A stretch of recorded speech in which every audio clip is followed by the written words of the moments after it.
Hello everyone, welcome to my channel. So guys, आज हम organic chemistry का method of determining mechanism का जो टॉपिक है इस कंप्लीट करेंगे। ऑर्गेनिक केमिस्ट्री से रिलेटेड और भी वीडियोस देखने के लिए आप MSc first sem organic chemistry की प्लेलिस्ट चेक कर सकते हैं। वहाँ पर को ऑर्गेनिक केमिस्ट्री से रिलेटेड सारे टॉपिक मिल जाएंगे। तो चलिए वीडियो को स्टार्ट करते हैं। अगर आप चैनल पर नए हैं तो प्लीज़ चैनल को लाइक सब्सक्राइब कर दीजिएगा, साथ ही बेल आइकन प्रेस कर दीजिएगा। तो चलिए वीडियो को स्टार्ट करते हैं।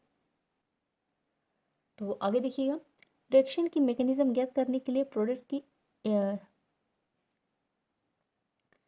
आइडेंटिफिकेशन एवं विभिन्न पदों में बनने वाले इंटरमीडिएट प्रोडक्ट की आइडेंटिफिकेशन जरूरी है। इसके लिए निम्न विधियाँ यूज में लाई जाती है।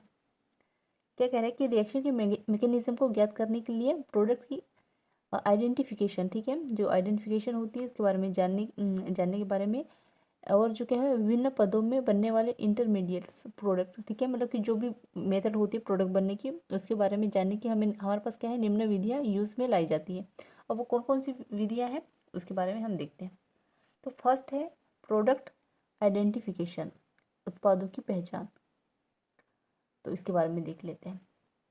किसी भी रिएक्शन की क्रियाविधि ज्ञात करने के लिए रिएक्शन में बनने वाले प्रोडक्ट एवं उनकी क्वांटिटी का ज्ञात होना जरूरी है। स्वाभाविक सी बात है, जब भी हम किसी रिएक्शन की क्रियाविधि ज्ञात करेंगे तो उसके लिए हमें क्या ज़रूरी है, रिएक्शन में बनने वाले प्रोडक्ट एवं उनकी क्वांटिटी, ठीक है, वो कितने मात्रा में है या फिर वो प्रोडक्ट किस तरह का है, ये हमें जानना बहुत ज़्यादा ज़रूरी हो जाता है। फिर क्या कह रहा है, अगर अगर इंटरमीडिएट बन रहा है तो उसमें भी टाइम के साथ साथ क्या क्या परिवर्तन हो रहा है उसमें मैकेनिज्म प्रेजेंट करने में आसानी होती है, ठीक है। इसमें क्या होता है, जो भी चेंजेस होते हैं उसमें, तो उसके बारे में भी जानना हमें ज़रूरी है। अब ये यहाँ पर एक एग्जांपल दिया गया है इसका, किस तरह से वो, मान लीजिए हमारे पास दो कार्बन है और जिनके बीच में डबल बॉन्ड है, तो वो किस तरह से यहाँ पर देखिएगा, यहाँ पे हमारे पास लोन पेयर दिए गए हैं यहाँ पर,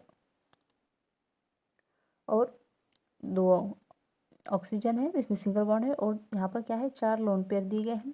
हाइड्रोजन जुड़ा हुआ है, कार्बन जुड़ा है, उसके साथ फिर डबल बॉन्ड है। इस तरह से ये रिएक्शन है। अब ये किस तरह से कंप्लीट होगा वो देखिएगा। तो मान लीजिए यहाँ पर हमने यहाँ की जो है डबल बॉन्ड हट जाएगा, ठीक है, और फिर और इसके साथ क्या है OH जुड़ जाएगा, ठीक है। उसके बाद में जब रिएक्शन होगी तो हमें क्या प्राप्त होगा, तो यहाँ पर देखिए यहाँ पर अलग अलग हो गया है ये इस तरह से, और प्लस में आकर हमें OH2, इस तरह से ये रिएक्शन प्राप्त हो जाएगी, ठीक है। अब आगे देखते हैं।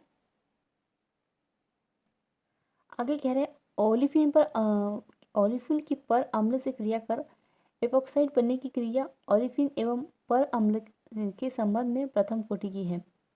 इसमें अणु की संख्या 2 होती है एवं क्रियाविधि आयनिक है, परंतु उत्पाद में पहचान से पता चलता है कि क्रिया सम्मिलित प्रक्रिया से होता है, क्योंकि शीर्ष अभिक्रिया में शीर उत्पाद एवं ट्रांस अभिकारक में ट्रांस उत्पाद प्राप्त होता है, अर्थात कोई इंटरमीडिएट नहीं बनता। अतः उत्पाद की पहचान क्रियाविधि प्रस्तुत करने के लिए महत्वपूर्ण होता है।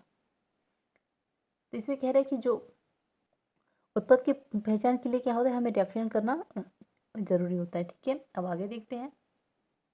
अब सेकेंड नंबर में है इंटरमीडिएट की identification.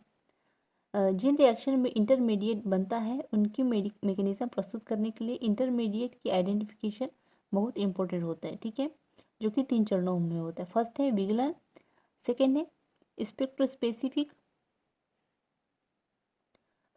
Spectroscopic detection of intermediate, और थर्ड है प्रगलन। अब थर्ड नंबर में देखते हैं इसोटोपिक स्टडीज। रिएक्शन की मैकेनिज्म के अध्ययन में इंटरमीडिएट का इम्पोर्टेंट यूज होता है। किसी भी रिएक्शन के मैकेनिज्म में जो होता है, रिएक्शन के मैकेनिज्म को पहचानने के लिए उसकी जो पहचान करना ज़्यादा इम्पोर्टेंट होता है, ठीक है। इसमें किसी एक रिएक्टेंट एवं इसोटोप मार्किंग किया जाता है एवं प्रोडक्ट के एनालिसिस से एवं मार्किंग एटम की पोजीशन से रिएक्शन ज्ञात करने में इम्पोर्टेंट इंफॉर्मेशन मिलती है। एग्जाम्पल है एस्ट का जल उपघटन। अब 4 नंबर का देखते हैं। 4 नंबर में कह रहा है डायनेमिक प्रूफ। गतिक अध्ययन रिएक्शन के मैकेनिज्म के बारे में कभी कभी उचित इन्फॉर्मेशन नहीं देता, ठीक है। जो गतिक अध्ययन होता है, गति रिएक्शन के मैकेनिज्म के बारे में कभी कभी उचित इन्फॉर्मेशन नहीं देता, लेकिन क्या होता है, रिएक्टेंट की कोटिंग मैकेनिज्म के बारे में इम्पोर्टेंट प्रूफ उत्पाद पर रहता है। जो रिएक्शन की कोटिंग होती है मैकेनिज्म के बारे में इम्पोर्टेंट प्रूफ उत्पाद कराता है। यह क्रिया की दर के अध्ययन में इम्पोर्टेंट होता है।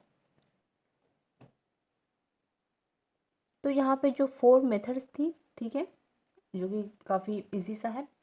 सो आई होप आपको ये ज़रूर समझ में आया हो। तो प्लीज़ चैनल को लाइक सब्सक्राइब कर दीजिएगा, साथ ही बेल आइकन प्रेस कर दीजिएगा और कमेंट में ज़रूर बताइएगा आपको ये नोट्स कैसे लगे। और एमएससी फर्स्ट से अपने नोट्स जिसको भी परचेस करने हैं वो मुझे व्हाट्सएप पे मैसेज कर सकते हैं। डिस्क्रिप्शन में मैं व्हाट्सएप नंबर शेयर कर दूँगी, तो वहाँ से आप मुझे मैसेज कर दीजिएगा। Thank you.